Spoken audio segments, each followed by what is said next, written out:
بسم اللہ الرحمن الرحیم الحمدللہ رب العالمین وصلی اللہ علی محمد وآلہ الطاہرین ولعنۃ اللہ علی اعدائہم اجمعین الی قیام یوم الدین۔ موضوع گفتگو تقلید، اور اب تک گفتگو یہاں تک پہنچی کہ مجتہد کے فتوے کو کس طریقے سے حاصل کیا جا سکتا ہے۔ اب ایک سوال یہ ذہن میں آ سکتا ہے کہ اگر مجتہد کا فتویٰ بدل جائے تو ہم کیا کریں؟ اگر بدلنے کا یقین ہو جائے تو جو فتویٰ بعد میں آیا ہے اس پہ عمل کرنا ہے۔ اب کوئی یہ سوال کرے کہ ہمیں نہیں معلوم کہ فتویٰ بدلا یا نہیں بدلا، تو اس کا جواب یہ ہے کہ اگر نہیں معلوم تو جس فتوے کا آپ کو علم ہے اسی پر عمل کرنا ہے۔ توضیح المسائل میں بعض جگہ چند عبارتیں نظر آتی ہیں کہ جس کے بارے میں عام طور پر لوگوں کی توجہ نہیں ہوتی اور اس مسئلے کو نہیں سمجھ پاتے، اور وہ یہ بھی نہیں جانتے کہ جو لکھا ہوا ہے اس کے معنی کیا ہیں، اور جہاں لکھا ہوا ہے وہاں ہمیں کرنا کیا ہے۔ وہ چند الفاظ یعنی احتیاط واجب، احتیاط مستحب، بنا بر احتیاط واجب، محل تعامل، محل اشکال، تو پہلے مرحلے میں ذہن میں رہے کہ فتویٰ دینا ایک انتہائی مشکل کام ہے، اور ہمارے علماء بزرگواران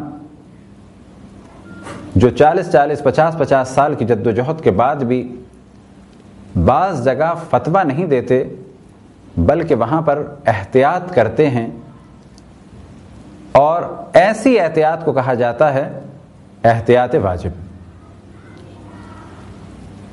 اب یہی ان کی عظمت کی علامت ہے کہ وہ اس کو انا کا مسئلہ نہیں بنا رہے بلکہ واضح لکھ رہے ہیں کہ یہاں پر ہم فتویٰ نہیں دے رہے بلکہ یہ لکھ دیتے ہیں کہ بنا بر احتیاط واجب یہ کیا جائے۔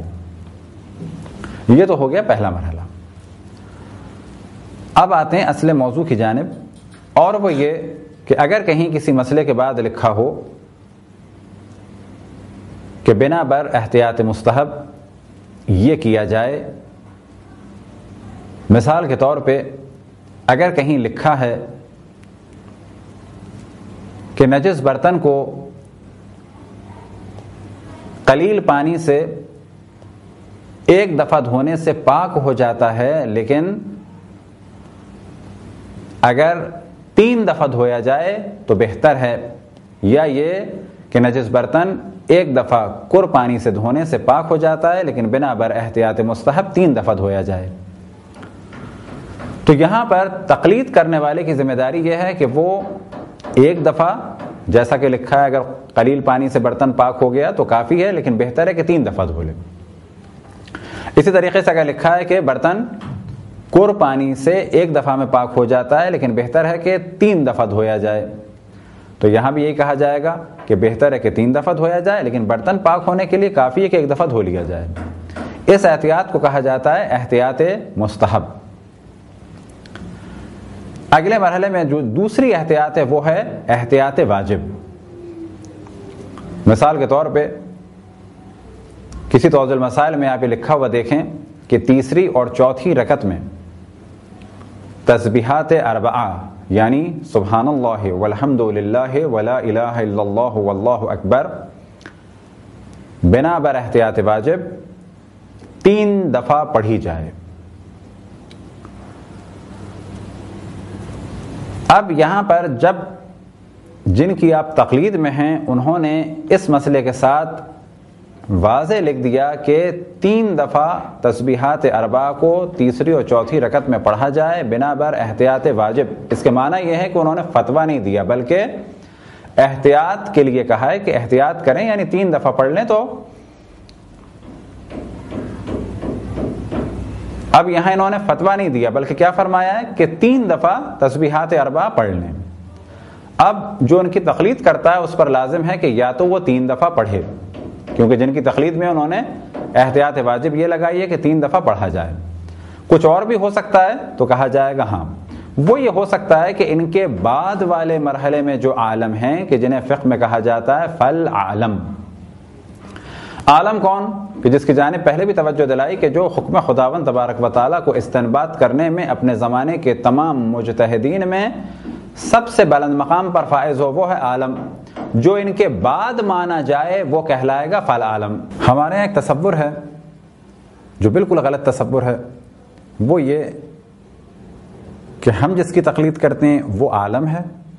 ہاں اگر ہم نے تحقیق کی تھی اور اس کے بعد تقلید کی تھی تو بلا شک یہ نظریہ صحیح ہے کہ وہ عالم ہے، لیکن محض یہ کہ ہم تقلید کرتے ہیں یہ عالم ہے اور باقی افراد جو ہمارے معاشرے میں جس کی تقلید کرتے ہیں وہ فل عالم ہے، ایسا نہیں ہے.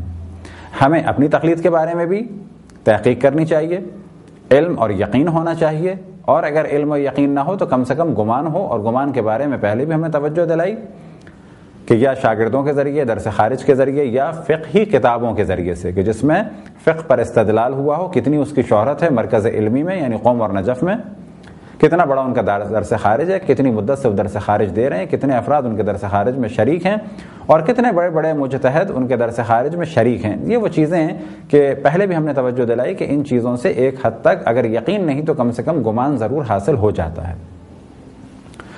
تو صحیح نظریہ یہ ہے کہ ہم تقلید کریں ان کی کہ جن کی عالمیت کا یقین ہو، اور ممکن ہے کہ جن دوسرے مجتہد کی تقلید ہمارے یہاں رائج ہو وہ عالم نہ ہوں، لہذا ان کی جانب ہم رجوع نہیں کر سکتے. رجوع کرنے میں ہمیں اگلے مرحلے میں دوبارہ دیکھنا ہوگا کہ ان کے بعد عام طور پہ کس کو مانا جاتا ہے، کس اعتبار سے؟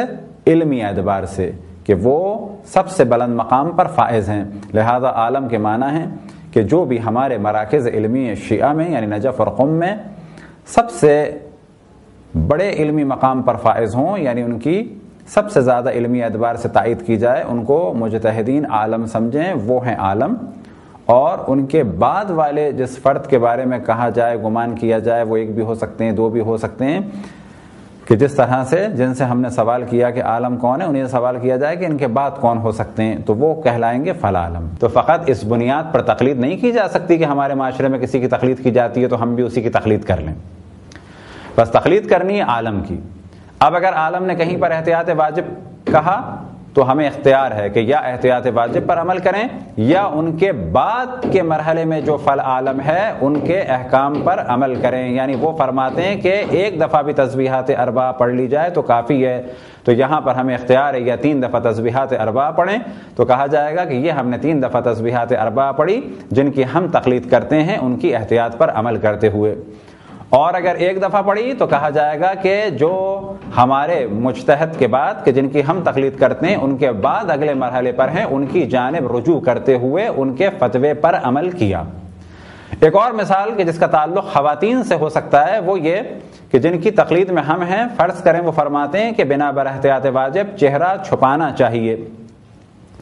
اب ہم پر لازم ہے کہ یا تو چہرہ چھپائیں یا یہ کہ جو ان کے بعد والے مرحلے پہ ہیں اگر وہ فرماتے ہیں کہ نہیں چہرہ کھولا جا سکتا ہے تو پھر ہم کیا کریں گے؟ چہرہ یا تو چھپائیں اپنے مرجے کی احتیاط پر عمل کرتے ہوئے، یا فل عالم کے فتوے پر عمل کرتے ہوئے چہرے کو کھول لیں. لیکن یہ کیا کہا جائے گا؟ جن کی ہم تقلید میں ہیں وہ فرماتے ہیں چہرہ چھپانا بنا بر احتیاط واجب ضروری ہے، تو ہم نے ان کی احتیاط پر عمل کرتے ہوئے چہرہ چھپایا. آج ہم نے کیا کیا؟ رجوع کر لیا ان کی جانب کہ جو ان کے بعد علمی مرحلے پر فائز ہیں یعنی فل عالم ہیں، وہ فرماتے ہیں چہرہ چھپانا واجب نہیں ہے. البتہ اس جانب توجہ دلائیں کہ چہرہ جس کا بھی فتویٰ ہے کہ چہرہ چھپانا واجب نہیں ہے تو وہ اس صورت میں نہیں ہے کہ اوپر میک اپ کیا چہرے پہ اور بعد میں چہرہ کھول دیا، بلکہ جن کا بھی یہ فتویٰ ہے کہ چہرہ کھولنا جائز ہے وہ شرائط کے ساتھ ہے. ان میں سے ایک شرط یہ ہے کہ اس چہرے کی وجہ سے، چہرہ کھلا ہونے کی وجہ سے فتنہ نہ ہو، بدنامی کا امکان نہ ہو. اسی طریقے سے جتنا حصہ کھلا ہوا ہے اس پر کوئی زینت نہ ہو. لہذا اگر کسی خاتون نے آئی شیڈو لگایا ہوا ہے تو آنکھوں کے اوپر حصے کو یہاں تک کور کرنا ضروری ہے کہ یہ نظر نہ آئے. اگر کسی نے لپسٹک لگائی ہے تو اس طرح سے چہرہ کھلنے کے بعد اتنا کور کرنا ہوگا کیونکہ یہاں پر زینت ہے، اس کو چھپانا ہوگا. یہ جو ہمارے معاشرے میں بعض جگہ غلط فتویٰ غلط طریقے سے بعض خواتین یا بعض مرد حضرات پھیلا رہے ہیں، مثال کے طور پہ کہ جی ہم تقلید کرتے ہیں فلانے مجتہد کی اور فرماتے ہیں کہ چہرہ کھلا رکھنا جائز ہے. ہاں اگر چہرہ کھلا رکھنے کا ان کا فتویٰ ہے تو وہ مطلقاً نہیں ہے بلکہ شرائط کے ساتھ ہے. یہ ایک ضمنی گفتگو تھی. تو یہاں ہمیں اختیار ہے کہ یا چہرہ چھپائیں اپنے مجتہد کی احتیاط پر عمل کرتے ہوئے یا چہرے کو کھولیں فل عالم کے فتوے پر عمل کرتے ہوئے. اور بالکل ایسے ہی جہاں جہاں پر محل تعمل یا محل اشکال ہے وہاں پر بھی یہی ہے کہ جو کچھ انہوں نے فرمایا ہے اس پہ عمل کریں، اور اگر اس پہ عمل نہ کرنا چاہیں تو جو ان کے بعد والے علمی مقام پر فائز ہے ان کی جانب یعنی فل عالم کی جانب رجوع کریں۔ اب اگر فل عالم نے بھی احتیاط لگائی ہے تو کہا جائے گا جو ان کے بعد ہیں ان کی تقلید کی جائے، اس مسئلے میں ان کے فتوے کو لے لیا جائے۔ اب اگر وہ بھی احتیاط فرماتے ہیں تو کہا جائے گا جو ان کے بعد ہیں۔ لہذا پھر اس جانب تقلید توجہ دلائیں کہ تقلید میں عالمیت اور رجوع کرنے میں فل عالم، اور اگر اس کے بعد رجوع کیا جائے تو کہا جائے گا پھر ان کے بعد والے عالم۔ عالمیت کا مذہب تشیع میں ہمیشہ سے بہت زیادہ اہتمام رہا ہے، مذہب تشیع میں اور خصوصاً امامت میں۔ اسی طرح سے منصب امامت کے بعد جو منصب نیابت ہے یعنی تقلید کا موضوع، وہاں پر بھی عالمیت شرط ہے۔ ہمارے ہاں بعد رسول اللہ جو سب سے اہم موضوع اٹھا وہ علم تھا کہ ائمہ علیہم السلام کے پاس سب سے زیادہ علم ہے۔ یہ قطعاً محال ہے کہ جس کو ہم امام مانیں وہ علم میں کم ہو۔ اسی طریقے سے تقریباً یہ ہمارے یہاں ایک اجماعی موضوع ہے تقریباً کہ جن کی تقلید کی جائے وہ اعلم ہوں۔ جس مجتہد کی تقلید کی جائے ان کی شرائط کے ضمن میں ایک شرط کی جانب توجہ دلائی کہ وہ زندہ ہوں، اور وہاں ہم نے اس چیز کو واضح کیا کہ زندہ ہونے سے مراد یہ کہ اگر ہم کسی چیز کی تقلید شروع کرنا چاہیں تو ضروری ہے کہ وہ زندہ ہوں۔ لیکن اگر ہم کسی کی تقلید کرتے تھے، فرض کریں کہ امام خمینی یا آخوئی کی تقلید کرتے تھے، وہ دنیا سے چلے گئے، تو کہا جائے گا کہ ان کی تقلید ختم ہو گئی۔ اب ہمیں تقلید کرنی ہے ایک زندہ کی کہ جن کی عالمیت کی شہرت ہو، اور عالمیت کی جانب ہم نے پہلے بھی توجہ دلائی کہ تمام حوزہ علمیہ یعنی تمام شیعہ مراکز میں سب سے زیادہ ان کو علمی مقام پر مانا جاتا ہو کہ وہ سب سے زیادہ علمی اعتبار سے بلند مقام پر فائز ہیں، یعنی سب سے زیادہ علم کے بارے میں جس کی شہرت ہو، جس کی لوگ گواہی دیں ہم پر لازم ہے اس کی تقلید کریں۔ فرض کریں کہ آخوئی یا امام خمینی کی یا گلپیگانی کی ہم تقلید میں تھے، ان کی رحلت ہو گئی تو یہاں پر تقلید ختم ہو گئی۔ اب ہم پر لازم ہے کہ ہم ایک زندہ مجتہد کی تقلید کریں، بے شرط یہ کہ وہ عالم ہو اور باقی شرائط پائی جاتی ہوں۔ اب ہم نے تقلید شروع کر دی زندہ مجتہد کی۔ اب ان سے سوال کرنا ہے کہ ہم تقلید کرتے تھے جن کی، وہ دنیا سے چلے گئے، کیا ہم ان کی تقلید پر باقی رہ سکتے ہیں؟ اب یہاں دیکھنا ہوگا ان کا فتویٰ کہ وہ کیا فرماتے ہیں۔ مثال کے طور پر اس وقت جتنے بھی مراجع ہیں وہ یہ فرماتے ہیں کہ جن کی آپ تقلید کرتے تھے اگر وہ اس وقت کے علماء کی نسبت زیادہ علم رکھتے ہیں تو آپ پر واجب ہے کہ ان پر باقی رہیں۔ مثال کے طور پہ امام خمینی یا آخوئی کے بارے میں جو ایک اہم نظریہ ہے وہ یہی ہے، اور تمام مراجع کی رائے یہی ہے کہ اس وقت کے موجودہ جو علماء ہیں ان کی نسبت وہ زیادہ علم رکھتے تھے۔ بس فرض کریں کسی نے امام خمینی یا آخوئی کے بعد آغا سیستانی یا آغا خامنائی یا کسی اور یا آغا وحید خراسانی یا آغا اسحاق فیاض کی تقلید کر لی، یہ سب کے سب یہ فرماتے ہیں کہ آپ نے ہماری تقلید کر لی، اور ہمارا فتویٰ یہ ہے کہ آپ جن کی تقلید کرتے تھے ان کو اگر آپ ہماری نسبت عالم سمجھتے ہیں تو آپ پر واجب ہے کہ انہی پر باقی رہیں۔ اب اگر کوئی چاہے گا کہ امام خمینی یا آخوئی کی تقلید پر باقی رہے تو وہ اس طرح سے باقی نہیں رہ سکتا کہ جی ہم نے سنا ہے کہ ان کی تقلید پہ باقی رہا جا سکتا ہے اور وہ ان کی تقلید پہ باقی رہے، بلکہ کہا جائے گا کہ امام خمینی آخوئی کی رحلت کے بعد تقلید ختم ہو گئی۔ اب یہ زندہ کی تقلید کرے گا۔ زندہ مجتہد اگر یہ فرماتے ہیں کہ آپ ان کو اگر ہماری نسبت عالم سمجھتے ہیں تو آپ پر واجب ہے کہ ان پر باقی رہیں، بس کہا جائے گا کہ ہم نے فرض کریں آغا سیستانی یا آغا وحید خراسانی یا آغا خامنائی یا آغا اسحاق فیاض کی تقلید کی، وہ یہ فرماتے ہیں کہ اگر آغا خوئی یا امام خمینی کو ہم سے عالم سمجھتے ہیں تو آپ پر ان واجب ہے کہ ان کی تقلید کریں۔ تو یہاں کہا جائے گا کہ ہم نے ان کی تقلید کی اور رجوع کیا میت کی جانب، یعنی جن کی ہم تقلید کرتے تھے اور دنیا سے چلے گئے ان کی جانب رجوع کیا۔ کس کے مقلد ہم مانے جائیں گے؟ ہم مقلد مانے جائیں گے ان زندہ مجتہد کے۔ ہم کیوں عمل کر رہے ہیں سابقہ مجتہد کے مسائل پہ؟ کہا جائے گا کہ زندہ مجتہد کے فتوے پر عمل کرتے ہوئے ہم باقی ہیں اپنے سابقہ مرحوم مجتہد پر۔ بس یاد رکھیں تقلید ابتداءً میت کی جائز نہیں ہے۔ جیسا کہ ہم نے پہلے توجہ دلائی کہ جن کی تقلید کرتے ہیں تو ان میں ایک شرط پائی جانی چاہیے، وہ یہ کہ وہ عالم ہوں۔ لہذا اگر ہم کسی کی تقلید کرتے ہیں اور بعد میں ہمیں یقین ہو جائے کہ وہ عالم نہیں ہیں تو ہم پر واجب ہے کہ ان کی تقلید کریں کہ جن کی عالمیت کا ہمیں یقین ہو یا گمان ہو۔ اسی طریقے سے اگر ہمیں یقین ہو جائے کہ جن کی تقلید ہم نے چھوڑی تھی وہ عالم ہیں تو ہم پر دوبارہ لازم ہے کہ واپس انہی کی تقلید کریں، کیونکہ اصل موضوع کیا ہے کہ جن کی عالمیت کا یقین ہو۔ اور اس جانب ہم نے توجہ پہلے بھی دلائی کہ عالم کے معنی ہیں کہ وہ اپنے زمانے میں سب سے زیادہ علم رکھتے ہوں اصول اور فقہ میں، یا بالفاظ دیگر حکم خداوند تبارک و تعالیٰ کو حاصل کرنے میں۔ اگر یقین ہو جائے تو بہترین، اور اگر یقین نہ ہو تو پھر گمان کی ضرورت ہے۔ کس طریقے سے یقین ہوگا، کس طریقے سے گمان ہوگا، یہ ہم پہلے بیان کر چکے ہیں۔ ہم نے اگر کسی مجتہد کے فتوے کو نقل کیا اور بعد میں ہمیں پتہ چلا کہ وہ ہم نے غلط نقل کر دیا تھا، تو کہا جائے گا اگر ممکن ہے ان تک اس پیغام کو پہنچانا تو واجب ہے کہ یہ بتایا جائے کہ وہ ہم نے مسئلہ غلط بتایا تھا، لیکن اگر ممکن نہیں ہے تو پھر ہم پر کچھ بھی لازم نہیں، وہ عمل کرتے رہیں گے، لیکن ہمیں اس پر کوئی گناہ نہیں ملے گا، کیونکہ ہم نے یہ غلط فتویٰ جان بوجھ کر نہیں بتایا بلکہ کسی نادانی کی وجہ سے بتایا۔ جن مجتہد کی ہم تقلید کرتے تھے ان کے دنیا سے جانے کے بعد اگر ہم نے عالم سمجھتے ہوئے زندہ مجتہدی تقلید جس مسئلے میں شروع کر دی ہے تو پھر ہم دوبارہ ان کی جانب نہیں پلٹ سکتے، لیکن ہاں اگر میت کو یعنی جن کی ہم تقلید کرتے تھے وہ دنیا سے چلے گئے، ان کو ہم عالم سمجھتے ہیں تو واجب ہے کہ ہم انہی کی تقلید کریں۔ فرض کریں کوئی مسئلہ پیش آ گیا اور اس کا ہمارے پاس جواب نہیں، تو پہلا مرحلہ یہ ہے کہ ہم صبر کریں اور جواب ڈھونڈیں۔